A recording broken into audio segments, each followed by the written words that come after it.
Good evening, ladies and gentlemen. It's late September and we're approaching October, and you are watching the latest edition of Tiger Talk right here on Charter Channel 17. Well, actually, it's 180, VAS 17. I get those mixed up every once in a while, but we're off and rolling here again on this edition of Tiger Talk. And with me once again is our very special guest, Superintendent of Marshall Public Schools, Scott Munson. Scott, welcome. Thanks, Doug. I appreciate being here.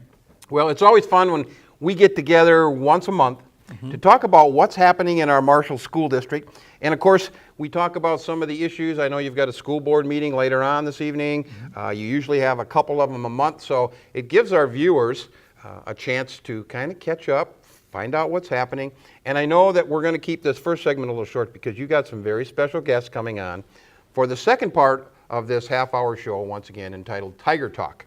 And of course, this is part of Marshall Studio One TV.com. And throughout this session, Alex Peterson, our coordinator, will be maybe flashing some websites or some information or how you can find out more about Studio One throughout the show. So again, we're very excited. And you know, I said late September, this show is actually pre-recorded here at the Professional Development Room of the Marshall Middle School, but then it's showcased over the next couple of weeks until we get the next show done. So we again welcome you to this edition of Tiger Talk. And as I said, school's been going on now. It was a later start than usual. It's the day after Labor Day, things kicked in high gear, and now the kindergartners have all been faced back in. Everything's really rolling, isn't it? It is, Doug, and you know, it was a late start for us, which I think was good. We had a few construction projects taking place, especially here at the middle school and at Parkside, and we needed that extra time to really make sure that we were ready to go when school started. So it was a long summer for the kids and staff. I really heard from a lot of parents and staff, let's go, we're ready to get back, and things are underway. We started out the first week of school, like you said, after Labor Day with sort of a transition period into the actual, you know, almost a ramp up into the actual school year with some delayed schedules and some assessment days at different buildings. And those really help, I think, our staff get to know the kids, and we get some of the paperwork and that stuff taken care of. So really when we get later into the first week, we can hit the ground running and move forward from there. So in general, I think things are going pretty well. We're fortunate to get all of our staff hired. That was a little bit more of a concern this year than in normal years, but we're really seeing that market, if you will, be competitive, and we're trying to find ways to get more great staff to add to our already awesome staff. So it's we're a couple weeks into the school year, and things are flying by already. Sounds good. And I know one of the things that we talked about at during our last taping and also over the last couple of weeks is enrollment. And I know it's a little early yet because families are kind of still moving around a little bit, wrapping up their summers or relocating or getting connected. Are the projections pretty much coming through? Are we seeing a little increase now here late September? Yeah, we are. We actually were a little bit concerned in August in terms of having too many kids, if you will. You know, we've talked before about how our facilities are full, and we have classes meeting in teachers' lounges and classes meeting in basements and space that wasn't really designed to be a classroom. We even have an advisory class here at the middle school that's meeting in the hallway because they don't have an empty classroom to meet in. So we were pretty concerned in August when we were looking at all of the new families to the district, ones that had registered, moved in, open enrolled, whatever it was, and thinking that our enrollment was going to significantly exceed what we had projected. Obviously, we're a few days into school right now, and that number has shrunk, but we're still, I want to say, between 20 and 30 students more this year than what we had last year. That's about what we projected, about what we budgeted for. So we feel good about that. We think it's almost like manageable growth, if you will, but it's still that growth that when we look to the future, we think our enrollment's going to go up. The nice thing about that is the growth has been dispersed, and really the changes have been spread out amongst all 13 grades for the most part. There might be a few pockets here and there, but it's not like we have 30 more third graders than we did last year as second graders, and we're really scratching our head trying to figure out what are we going to do. We've been able to manage that, and I think our class sizes are really, with very few exceptions, within our class size targets, and that's important when our district has really paid attention to those class sizes. So we feel good about the growth, but yet we also feel like it's manageable for us. Well, and that's good news, because I know anytime you have any growth, the challenges are there, and I know your school board continues to step up and look for solutions and how we can improve things. And you know, I heard something the other day and it's also good news. I understand Marshall Public Schools got some sort of awards, or were recognized? We did. We've taken some time over the last few weeks to sort of recognize and celebrate two different awards. One is a district-wide award, and one is specifically here at the middle school.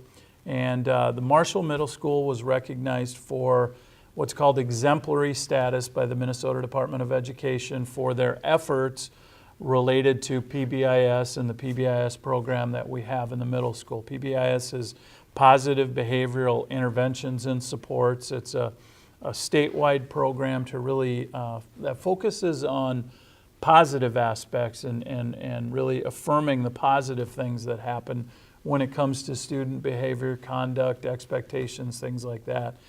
Instead of always punishing students, if you will, and trying to maybe pay attention to when they're not doing something right or as we expect. We still do that, don't get me wrong, but the focus is more on the positive aspect of things. And Marshall Middle School is one of about 580 schools in Minnesota who have a PBIS system or program in place, a lot of involvement from students and staff, and they were recognized for the second consecutive year with the exemplary status recognition.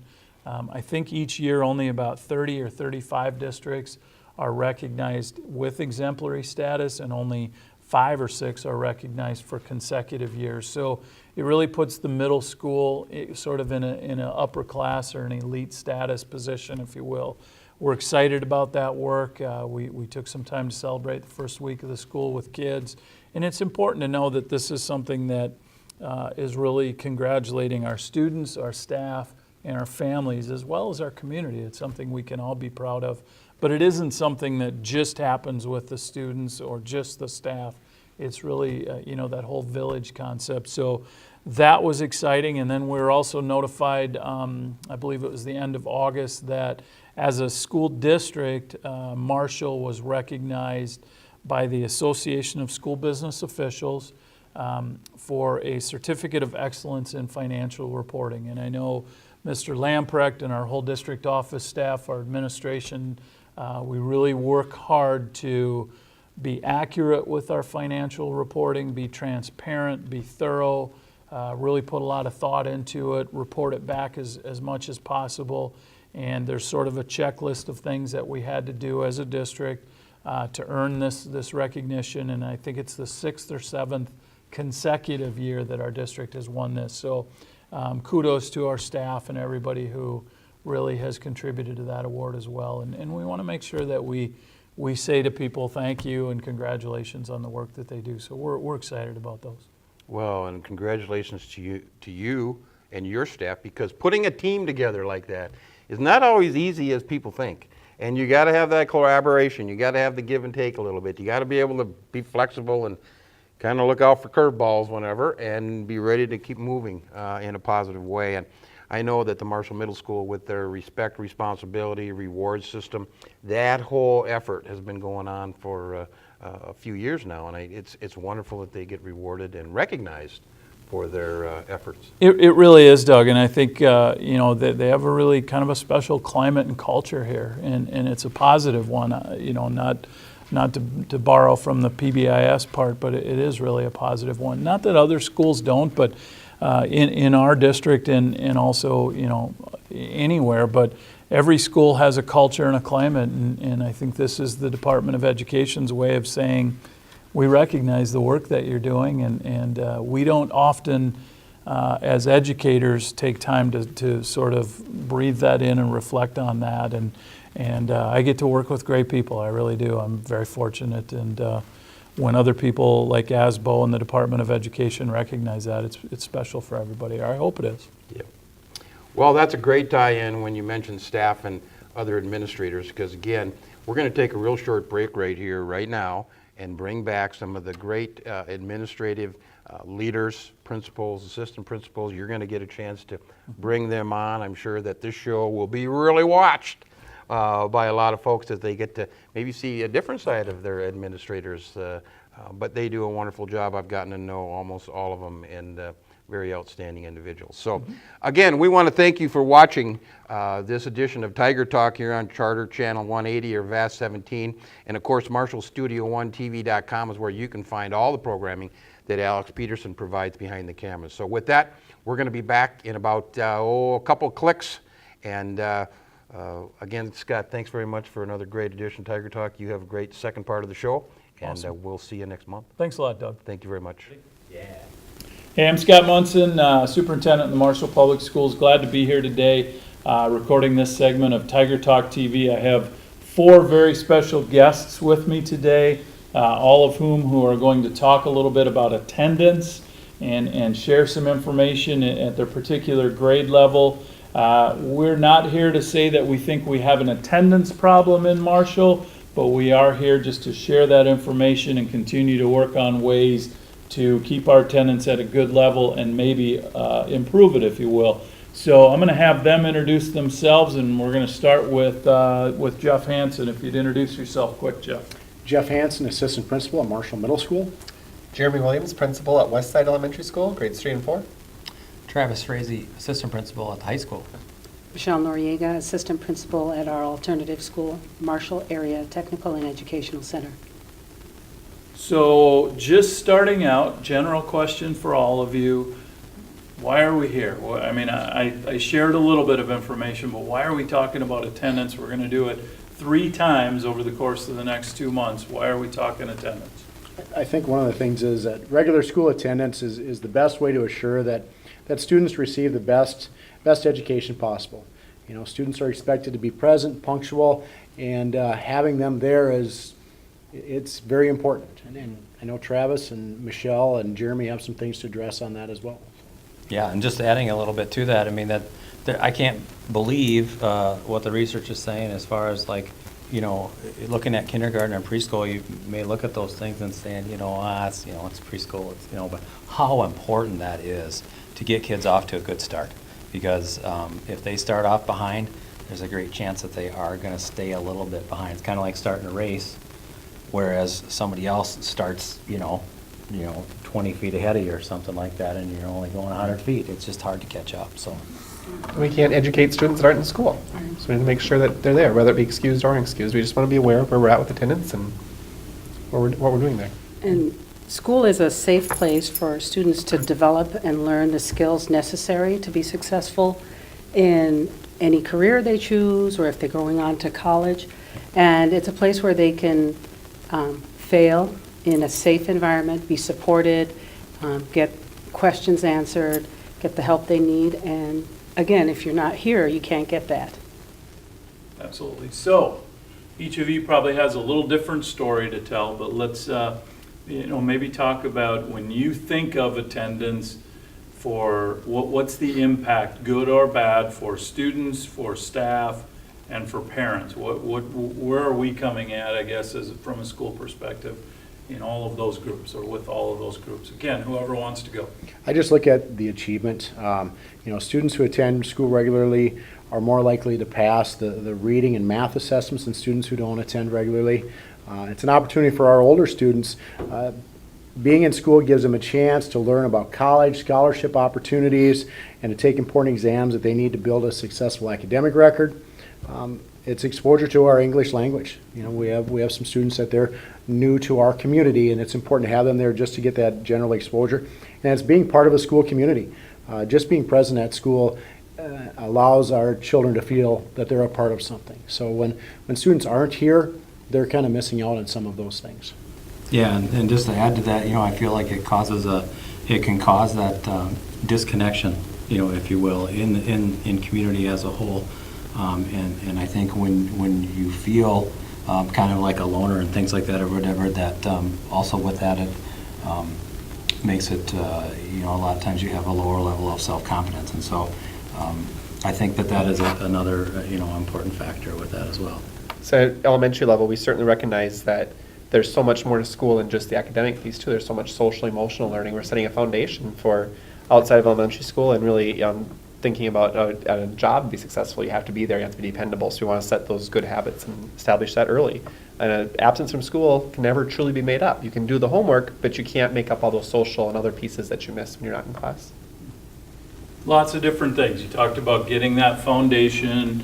I was thinking when Jeff was talking, and you followed it up nicely, I think, Travis, with the social aspect of things. And as a student, when you are gone, you miss out on that. Maybe you miss out on things happening with your group of friends or your class or your grade or whatever. And that can be stressful for kids. And we see that just about every day in schools. And that stress then probably finds its way into the family, into the house, things like that. And those are things that we want to avoid. There's been a lot of talk lately about chronic absenteeism in the nation. I think I'd read some really alarming statistics or heard some alarming statistics a while ago. What's chronic absenteeism? What does that mean? I can speak a little bit to that. And chronic absenteeism is, by the federal government standpoint, their definition is a student who misses 15 days within a school year. Mm-hmm. So whether it be excused or unexcused, you're looking at 15 days. And we have 175 instructional days, so whatever percent that works out to, and that's excused or unexcused. When we look at, so share some of your data, your building data. It's going to be different for everybody, I think, in each of the buildings, but Jeremy, if you wouldn't mind just kind of telling our folks, what's attendance look like at Westside, and maybe start to talk about some things you've seen over the past few years, if you want to. Sure. We see absences for so many different reasons at school. And we pull an average number of days that a student's absent. It's going to be between 5 and 8 days. Average of students gone from school throughout the year.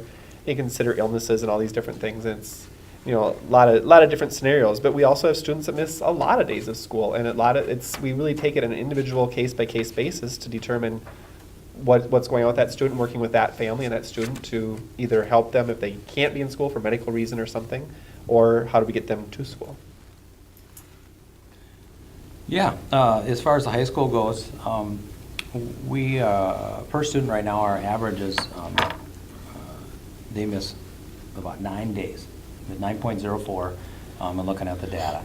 So we talked about 15 being, considered to be chronically absent. We're at 9 right now, and that has been decreasing over the last 5 years in our building, which is nice to see. So we're hoping to continue to work on that, to continue to have that decrease as well. So, How about at the middle school, Jeff? When we look at a 5-year average, taking into account excused and unexcused absences, we're on a 5-year average of about 6.55 days per student. I believe last year in the 15-16 school year, we had about 5.78 days, as I said, excused, unexcused per student. Our excused absence over a 5-year span is an average of 6.21 days per student. And last year at the middle school, we were at 5.5 days. And granted, we're taking in, all of our students, so we know that we've got some students that are missing considerably more, and we've got students that aren't missing school too. So we just kind of took the 5-year average when we figured those numbers. So again, chronic absenteeism is defined as 15 days of missed school for any reason in a school year. We're talking about a range of 5 to 9 or 10. Michelle, what do you see? Same thing at our alternative school. We have an average of about 5% absent and about 4% unexcused absent, or 4 days unexcused per student. Okay. Something to keep in mind at our alternative school is our population are a lot of students who have struggled and have a pattern of absences earlier in their education. Right. So by the time they come to us, that's an established pattern. And so we are looking at about, over the last 5 years of data, we have about 22% of our population that have chronic absenteeism. Mm-hmm. The nice thing for us is that is decreasing over the years, and our rate of graduation is increasing. The population that we deal with is mostly 18 to 21-year-olds. We do have younger students, but the majority of them are students who aren't even required by law to be in school, but they're still coming every day, or most days. So even though they're missing 15 or more days, most of the days they're coming, so. What types of things happen when a student is gone, whether it be excused or unexcused? I realize there's a difference there, but what types of things happen relative to communications with parents? Not everybody knows that because not everybody is a parent in the district. So what types of efforts do we do? And Michelle, let's start with you. Okay. Well, the very first thing is at the beginning of each block or day, depending on how the students are broken up in the buildings, teachers are reporting attendance immediately. And then we have a staff in our offices that are, if we haven't received a call from home, then they spend their good portion of their morning calling each family to find out where this child is so that each child is accounted for. And so we need to know either they're in school or they're at home, that they're with somebody, they're safe. But it's extremely important that the parents are calling and letting us know if they're going to keep a child home, because then it does create a chain of events that have to happen at school if a child is unaccounted for.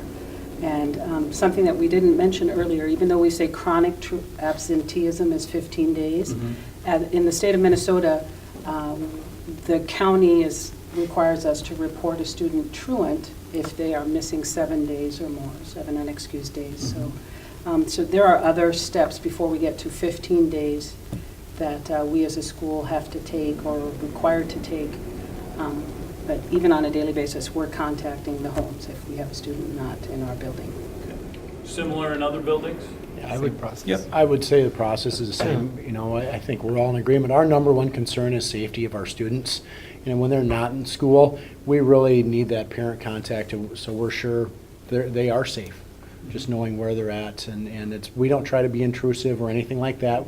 We really appreciate the parent communication, but you know, if a student's not in school and we haven't gotten a phone call, they're our kids. We're concerned about them. We want to make sure they're safe. Yep. And a lot of times, you know, I would say 50% of the time, if I do make a contact with the parent, it's, oh, I forgot all about that. You know, they just, you know, we're probably taking care of their kid for the most part, and maybe just didn't think to give us a call. So that's really helpful, though, just the communication from parents, and we do work just like what Michelle talked about, and contacting families to check out and see what's going on. I mean, whether they're at school or whether a person's at school and they're missing, or they're missing work or whatever, it's an absence. And my perspective on that whole thing is that if somebody is gone for some reason or another, and they're missing quite a bit, something's probably wrong. Right. And so we need to check in and see if there's anything that we can do to help out, because we want them there. It's going to be a better experience for everybody if they are. So. And I think in general, our parents are pretty good about contacting us when their son or daughter are going Absolutely. to be absent. And Yep. there's always a few times, like you said, somebody forgets, boy, my child is really sick, I need to get him to the doctor or clinic or whatever. So those things happen, and we do appreciate those efforts. Maybe an obvious question, but what's the correlation between absences and grades? If I was a parent, that would be something I would want to know. Talk a little bit about that. Any of you can chime in on that. All the data supports that. If a student isn't there developing those skills, practicing those skills, when it comes time for any assessment, they're unable to do that assessment successfully. They haven't had that practice. They don't have that support from the teacher. And so it makes it difficult for a student to be successful on some of the very basic things. And if you're missing some basic skills that then spiral up and you're doing the next level and you miss some of that basic, that makes that next level of skill more challenging. And so it's just really important that they're there every single day. Like we mentioned earlier, so much of the learning is beyond just the academic learning. There's a social emotional piece, and even with the academic, our teachers work so hard to put, you know, teamwork together and teaching collaboration, and there's so many more pieces to it that you just can't put on a worksheet and send home to be done. And those opportunities just can't be made up often, so pieces will be missed if you're not in class. So obviously, students who are there probably going to do better from a grade perspective. And to add a little bit more to that, we actually have started looking into some of that at the high school and comparing absenteeism of students and their GPAs. And as you would probably imagine, it's very easy to see the difference, to see the effect that it has on GPA. So, Absolutely. And there is a correlation, the more school that students miss, there's a relationship that they might be more at risk for antisocial behaviors as well. And that just, not continuing to be there can lead to the life choices that they make later on, so. How can parents help us? We talked a little bit about if your child's going to be gone, please call us. What else can parents do, or families, to help their child and help us? I think that's the big piece, that open communication. Is there something going on that we can help with, and we just need to know what it is so we can work together. yeah, and just to add to that, I think some things that maybe parents maybe don't think about as far as an attendance standpoint, or just kind of working hard to have a positive experience with school, and as far as talking to their kids about how is school going, being there for their activities when they're at school, having routines at night, for example, like with bedtime, if you can, and eating meals, those things like that, taking care of that basic stuff so that they're getting the rest that they need. Those are big things because learning is whether you're there or not. Obviously, much rather have you there every day. But if they're not ready to go when they get there because they are hungry, they didn't eat, or they didn't get much rest, has a big effect on that too. So just being cognizant of those things is a huge factor in helping with that. So just talking positively about school and about attendance at school, and that it is important, so that it's not just school saying it's important, but kids oftentimes they learn what they live, and so if they're living that and that school is important, they will oftentimes grow up feeling that same way and working accordingly. So Yeah, I think you guys hit the nail right on the head. Communication is the number one thing. We love to work with our parents. If there's things we can do to help serve our students, that's what it's about. It's about us serving them. But if we don't know about it, then we can't serve them as well. Absolutely. And some students have unique circumstances that mean they're going to miss school periodically. Yeah, and we understand that. And parents as partners, that's the phrase that typically comes to my mind. How about just anything final? I know we could talk about this a long time. Anything, final comments or anything you want to share related to attendance or other things? I think this is just our first part of a series we're going to do throughout the year, looking at attendance, and continue to be a focus throughout the year. So look at digging more into the data as we go and seeing where we take it from here. Looking at some of our interventions. Sure. Making sure that they're working and Yep. whatnot. Yep. Okay, I'd like to thank the four of you for being here. I know you're going to talk now to the school board and share some of this information as well. If parents have any questions about attendance, their child's attendance, I know they can access a lot of that online, but also the best way sometimes to check on that is to pick up the phone and have a conversation with folks, and all of our office staff will help with that. So Jeff, Jeremy, Travis, and Michelle, thank you very much for sharing this information and being on Tiger Talk today. Thank all of you for being here, and have a great rest of the day. Thank you. Thanks.